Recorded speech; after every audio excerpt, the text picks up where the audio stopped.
Alors, bonjour mes frères. J'espère que vous m'entendez bien. Oui, c'est bien. Merci. Je crois que j'ai des petits problèmes de connexion, mais de temps en temps, si ça coupe, je vais répondre, il n'y a pas de problème. Est-ce qu'on peut lire dans Actes des Apôtres au chapitre 13? Et on va commencer à partir du verset 21. Actes des Apôtres, chapitre 13, verset 21. On peut apprécier le Seigneur. C'est ma première fois d'être dans une réunion, même en ligne à Tracadie. Et on remercie le Seigneur pour le salut de nos âmes. On le remercie pour nous avoir sauvés. Et de loin, il peut nous mettre ensemble. Nous pouvons apprécier le même Seigneur, adorer le même Sauveur qui est mort à la croix pour nous. C'est un privilège. Et nous rendons grâce pour son assemblée aussi. On aimerait partager une petite parole donc ce matin dans Actes chapitre 13, verset 21.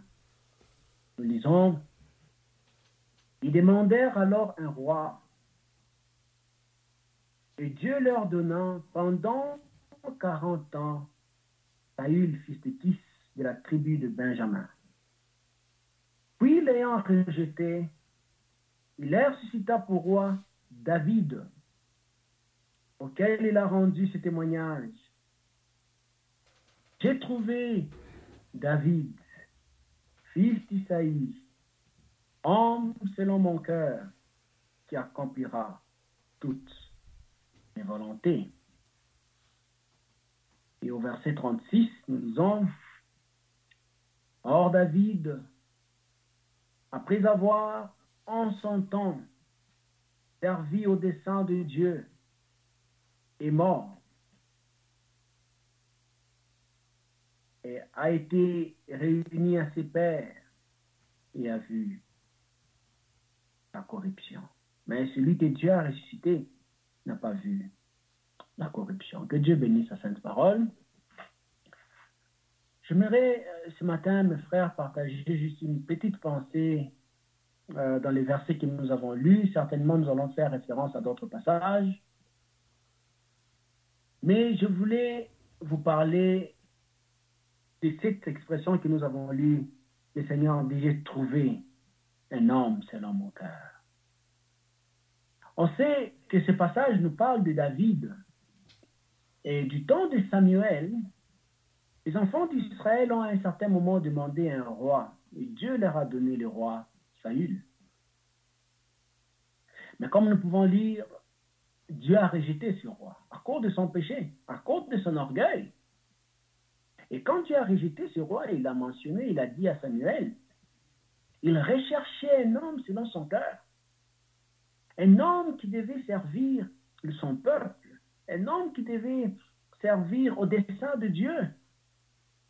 Un homme qui devait apprendre à servir Dieu en son temps. Un homme selon le cœur de Dieu. Et on sait comment ça s'est passé. Le Seigneur a envoyé Samuel dans la maison d'un homme qui s'appelle Isaïe. Et quand Samuel est arrivé là, Samuel a regardé à l'apparence. Il a vu les frères de David, mais le Seigneur a dit: c'est pas eux, c'est pas l'apparence. Il ne faut pas regarder. Il regardait le premier-né, il regardait son apparence, il disait: voilà, loin de l'Éternel. Mais Dieu lui dit: non, tu regardes à l'attitude de cœur. Dieu ne regarde pas l'apparence. Dieu avait cherché un homme selon son cœur, il avait trouvé, c'était David. Mais Samuel, comme nous autres, on peut regarder à l'apparence. Mais j'aimerais juste dire cette parole ici, mes frères. De la même manière que Dieu cherchait un homme selon son cœur pour servir son peuple en Israël dans ces temps-là, de la même manière, Dieu cherche des hommes et des femmes selon son cœur. C'est la même démarche aujourd'hui. Est-ce que je peux vraiment dire que ces hommes sont quand même rares? Parce que si Dieu dit: j'ai trouvé David, un homme selon mon cœur, c'est-à-dire que ce n'étaient pas des personnes qu'on pouvait trouver partout. Il y avait une recherche de la part de Dieu. Et aujourd'hui, également, Dieu cherche des hommes selon son cœur.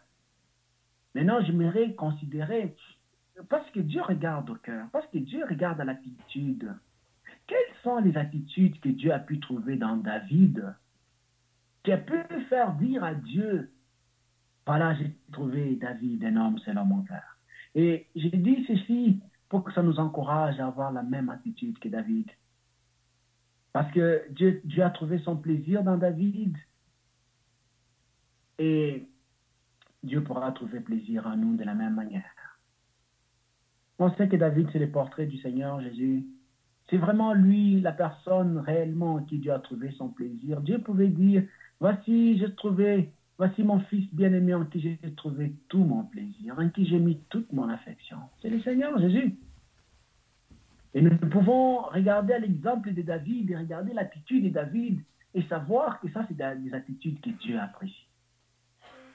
Premièrement, la première attitude que je peux essayer de mentionner, et c'est mentionné directement dans ce passage, quand Dieu dit « J'ai trouvé David, fils d'Isaïe, homme selon mon cœur, qui accomplira toutes mes volontés. » Est-ce qu'on ne peut pas dire, mes frères, qu'une des attitudes que Dieu regarde, c'est notre disposition à faire toute la volonté de Dieu. Un homme disposé à faire toute la volonté de Dieu.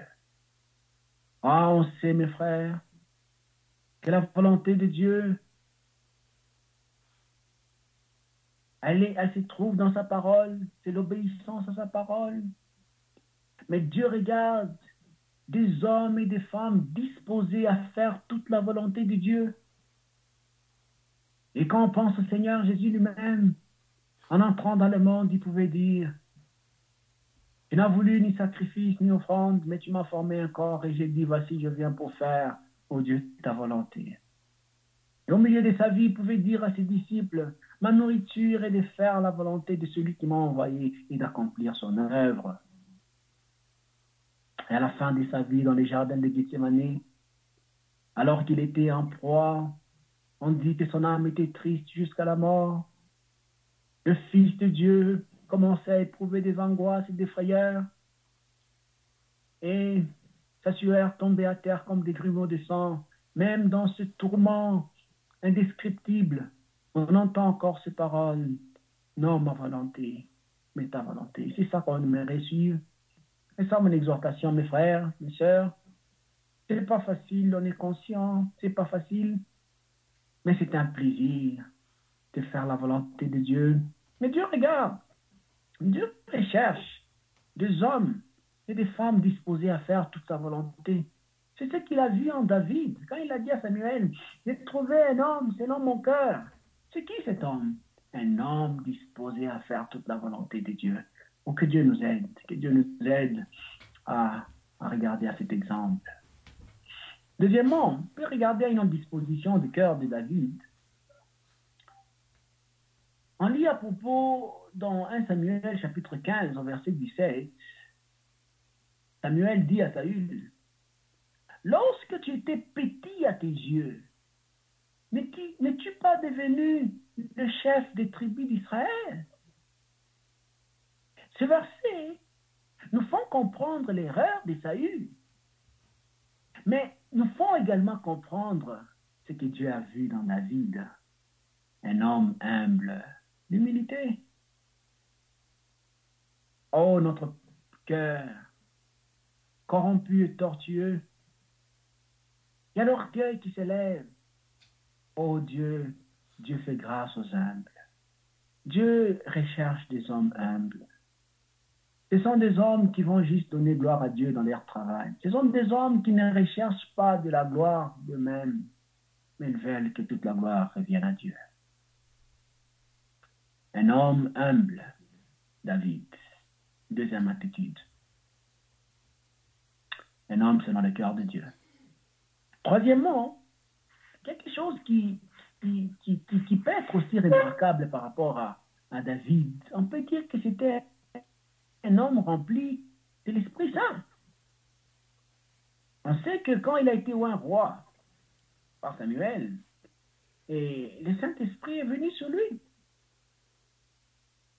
Et puis on peut le voir dans les cantiques de David, ces cantiques qui ont soulagé. Regardez ces psaumes, mes frères, on connaît combien des cantiques, des psaumes que notre frère Léon a chantés. On les écoute beaucoup ici à Lubumbashi. Mais ces cantiques, la plupart, David a écrit. C'était un homme rempli de l'Esprit de Dieu. C'était inspiré de Dieu même pour écrire ces cantiques qui ont consolé des générations, en commençant par Saül lui-même, qui était consolé quand David jouait à la harpe. Est-ce que ça serait superflu si on peut dire? Et aujourd'hui, si Dieu doit nous utiliser, on devrait se laisser entièrement posséder par le Saint-Esprit. C'est-à-dire, on ne devrait pas attrister la personne, la sainte personne qui habite en nous. On ne devait pas éteindre le Saint-Esprit quand Dieu nous parle par sa parole. On ne devait pas s'opposer, on ne devrait pas mentir. On devrait plutôt laisser la sainte personne du Saint-Esprit travailler en nous. C'est de cette manière que Dieu va nous utiliser. Si Dieu cherche un homme qui va servir son peuple, mais ça sera un homme qui sera rempli de l'Esprit Saint. Bien, je ne suis pas en train de dire que David a été choisi parce qu'il était déjà rempli de l'Esprit Saint. Mais Dieu a vu David, son attitude de faire toute sa volonté, et Dieu a vu un homme humble. C'est comme ça qu'il a été loin. Mais on sait aujourd'hui que quand nous sommes sauvés, nous sommes scellés du Saint-Esprit, le même jour. Et quand nous sommes scellés du Saint-Esprit, c'est à nous de nous laisser posséder par le Saint-Esprit complètement, que le Saint-Esprit, qu'on soit rempli de la sainte personne du Saint-Esprit, et de cette manière, Dieu nous utilise. Donc, une troisième chose, laisser la liberté du Saint-Esprit dans notre vie en évitant le péché, en évitant d'attrister cette sainte personne, ni de l'éteindre, ni de s'opposer, ni de mentir à cette sainte personne. Quatrièmement, David, quand son père a laissé ses trois frères aller avec Saül à la guerre, il a appelé son fils David. Il dit, David, va à la guerre, va dans les camps de bataille et va chercher des informations de tes frères. Va voir dans quel état ils sont et tu vas venir me parler. Tu vas venir me donner des nouvelles. Et il lui a donné des choses, des provisions pour ses frères. Mais quand David arrive là, et qu'il entend les propos de Goliath et commence à parler, son frère lui parle durement. Vous vous rappelez, mes frères, n'est-ce pas, dans 1 Samuel 17. Il dit, je connais la malice de ton cœur, je connais ton orgueil. Mais malgré cela, David était disposé à servir ses frères, à servir même tout le peuple d'Israël, et était allé combattre les géants, les Goliath. Donc, quatrièmement, j'aimerais parler d'une attitude, un homme disposé à servir ses frères, même quand on le méprise et on le rejette. Oui, mes frères, vous savez, ça devait être une qualité. Dieu aimerait voir des frères qui sont prêts à servir les enfants de Dieu, même quand ils ne reçoivent pas les honneurs, même quand on les méprise, même quand on leur parle durement, même quand on ne les comprend pas. De toute manière, qui a envoyé David, c'est son père. Il obéissait à son père. Et nous aussi, si nous devons servir nos frères, c'est parce que Dieu l'a demandé. On devrait disposer même quand nos frères ne nous comprennent pas. On devrait être disposé même quand on devrait des fois entendre des paroles dures, des paroles de critiques négatives de la part de nos frères. Cette disposition de cœur est simplement précieuse devant Dieu parce que Dieu peut compter sur nous. Oh, parmi les enfants de Dieu même, on ne va pas toujours trouver de roses. Des fois, il peut y avoir des problèmes. Des fois, il peut y avoir des difficultés. Des fois, on peut nous parler durement. Comme on a parlé, n'est-ce pas, David, un homme qui est venu pour servir, donner de la nourriture, on dit, on connaît la malice de ton cœur, on connaît ton orgueil, il pouvait se sentir blessé. Mais peu importe que je sois blessé, peu importe que je sois brisé, je suis venu pour servir parce que mon Père m'a envoyé. Que Dieu nous donne la grâce de servir ainsi nos frères. Que Dieu nous donne la grâce dans l'assemblée locale de servir sans murmure, mais de servir parce que Dieu le veut. Cinquièmement, il y a quelque chose qui est touchant dans l'histoire de David. Quand David a parlé, il était prêt à aller combattre Goliath. On l'amène devant Saül. Saül dit, non, mais toi, tu ne peux pas aller. Parce que tu es un jeune. Lui, c'est un homme de guerre. Et David a dit quelque chose d'impressionnant. Il dit, l'Éternel qui m'a délivré de la griffe du lion ou de la patte de l'ours me délivrera aussi de la main de ce Philistin. Il dit quelque chose de béni. C'est pour la première fois que David révèle un secret. Quand il gardait les brebis de l'Éternel et son père, il y avait des fois les lions venaient, attaquent les brebis. Mais David ne devait pas laisser. David allait avec la force de l'Éternel arracher la brebis des griffes du lion. Il terrassait les lions, les tuait. Même l'ours. Qu'est-ce que j'apprends là? On apprend que David, c'est un homme qui a appris à compter sur le Seigneur, à compter sur Dieu seul, dans le secret de sa vie. Un homme qui a appris à gagner des victoires dans le secret de sa vie. Et Dieu voyait ça. Dieu a vu une personne qui comptait sur lui. Dieu avait un homme qui dépendait de lui. C'est merveilleux ça. Et Dieu a dit à Samuel, j'ai trouvé un homme selon mon cœur. Un frère, ma soeur, mon frère, j'aimerais juste nous exhorter dans les secrets de nos vies, dans les difficultés de nos vies en secret. Apprenons à compter sur Dieu seul. Apprenons à lui faire confiance et ça lui fait plaisir. Ça fait plaisir quand il peut voir, on peut lui dire, Seigneur, je ne peux rien de moi-même. Je compte sur toi, le travail que tu m'as donné parmi tes enfants, le travail que tu m'as donné parmi tes brebis. Je suis incapable, je ne peux rien faire. Mais quand le Seigneur voit qu'on compte sur lui, il apprécie. Un homme selon le cœur de Dieu. Un homme selon Dieu. Un homme qui a appris à compter sur Dieu, même dans les secrets de sa vie. Il y a quelque chose d'autre que j'aimerais dire, peut-être sixièmement. Quand on regarde l'histoire de David comme ça, alors on a l'impression que c'est, Seigneur, est-ce que moi je pourrais être vraiment, quand je regarde ma vie, plein de faiblesses, plein de manquements, est-ce que je pourrais être un homme selon ton cœur? Est-ce qu'un homme selon le cœur de Dieu, c'est un homme qui manque point? Non, au contraire. Non, au contraire. David avait des fautes. David avait des fautes même graves. Mais c'est en cela qu'on découvre même un homme selon le cœur de Dieu. Comment ça? C'est un homme qui peut tomber, qui peut faillir. Mais c'est un homme qui sait confesser sincèrement son péché devant Dieu. Et même devant les hommes. Dieu sait que nous sommes faibles. Il sait de quoi nous sommes formés. Mais Dieu apprécie l'homme qui peut venir et dire devant Dieu sincèrement, j'ai péché contre toi.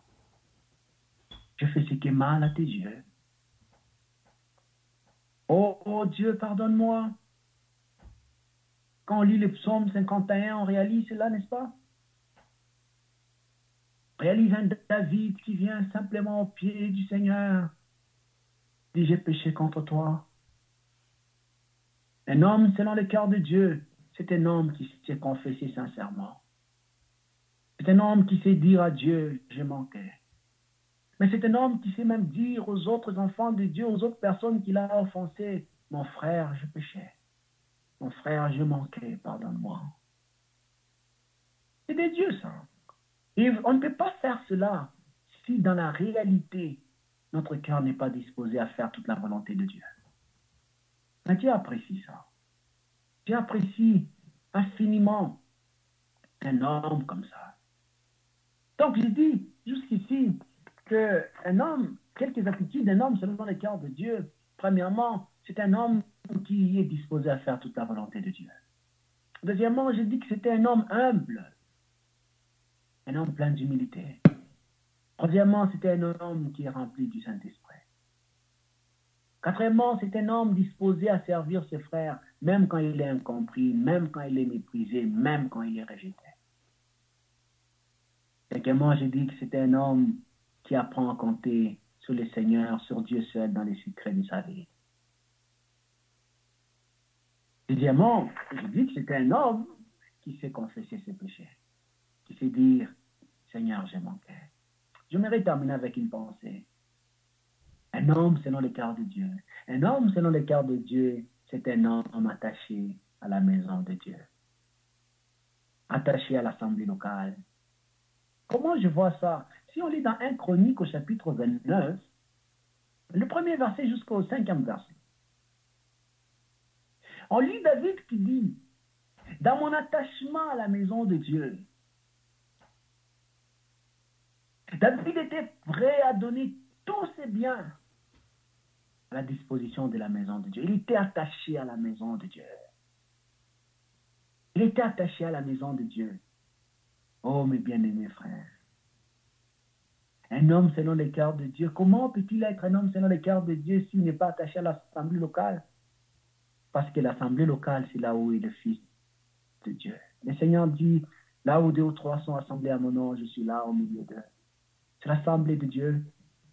L'assemblée locale, c'est là où le Seigneur est, c'est là où le Fils de Dieu est. Et nous lisons dans les Actes des Apôtres qu'une assemblée locale est formée. Comment? Au prix du sang de son Fils bien-aimé. C'est le sang de la croix. Lorsque notre Seigneur était en agonie à la croix du Calvaire, lorsqu'il était dans la souffrance à la croix du Calvaire, lorsqu'il pleurait à la croix du Calvaire, c'était non seulement pour résoudre la question de nos péchés, mais c'était aussi pour la formation de l'assemblée à Tracadie, à Lubumbashi. L'assemblée locale, c'est le fruit de l'œuvre de la croix. Et si on est attaché à l'assemblée locale, comment Dieu ne peut-il pas juste dire un homme, c'est l'homme en cœur? Oh mes frères, l'assemblée, c'est l'assemblée de Dieu. On peut avoir des fautes, oui, on peut avoir des erreurs, oui, on peut manquer, c'est vrai. Mais l'assemblée est unique, entièrement unique. Unique parce que le Seigneur est là. Unique parce qu'on l'aime, lui. On n'est pas là parce qu'il y a des bons frères. On n'est pas dans l'assemblée parce qu'il y a des gens qui sont gentils. On est dans l'assemblée parce que le Seigneur est là. Regardez un peu l'exemple de Jonathan. Après que David ait tué Goliath, il avait dans sa main la tête de Goliath. Il a terminé de parler avec Saül. On lit que l'âme de Jonathan fut attachée à l'âme de David. Il aima comme son âme. Et dans son amour pour David, il a tout donné à David. Et c'est ce qui arrive, mes bien-aimés, quand nous sommes dans l'assemblée. On est là parce que notre âme est attachée au Sauveur, parce que notre âme est attachée au Seigneur. On n'est pas là parce qu'il y a des bonnes sœurs, il y a des bons frères qui me comprennent. Non, je suis là parce que le Seigneur est là. Je suis là parce qu'il m'aime. Je suis là parce que je l'aime. Un homme qui est attaché à l'assemblée, c'est un homme selon le cœur de Dieu. Oh, je dis ceci avec un encouragement, que Dieu puisse nous donner la grâce de rester attachés à sa maison. Dans mon attachement à la maison de Dieu, David dit, j'ai tout donné. S'il y a un peu de temps que je peux sacrifier pour la maison de Dieu, je le fais parce que j'aime mon Seigneur. S'il y a des choses que je peux faire pour la maison de Dieu, je le fais. S'il faut que je me mette à genoux des heures pour prier pour le saint, je le fais. Pourquoi? J'aime le Seigneur. David, c'était véritablement un homme selon le cœur de Dieu. Donc, que Dieu nous aide, mes frères. Voilà un exemple. Il y a tellement de choses qu'on peut voir dans la vie de David, c'est évident. Mais que Dieu nous donne la grâce d'être disposé à faire sa volonté. Que Dieu nous donne la grâce d'être des hommes humbles. Que Dieu nous donne la grâce d'être des hommes remplis de l'esprit, disposés à faire la volonté de Dieu, disposés à servir nos frères. Qu'on apprenne à compter sur lui, qu'on apprenne à confesser nos péchés devant lui et devant les hommes, mais aussi qu'on soit attaché à la maison de Dieu. Que Dieu bénisse sa parole. Amen.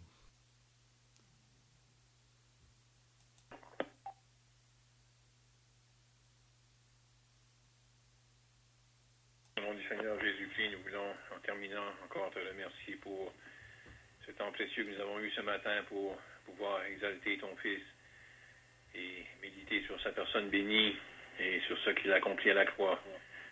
On te remercie qu'on peut, ce matin, par ta grâce, unir nos voix à ces paroles de tes saintes Écritures qui nous dit, nous le voyons, couronné de gloire et d'honneur à cause de la mort qu'il a soufferte.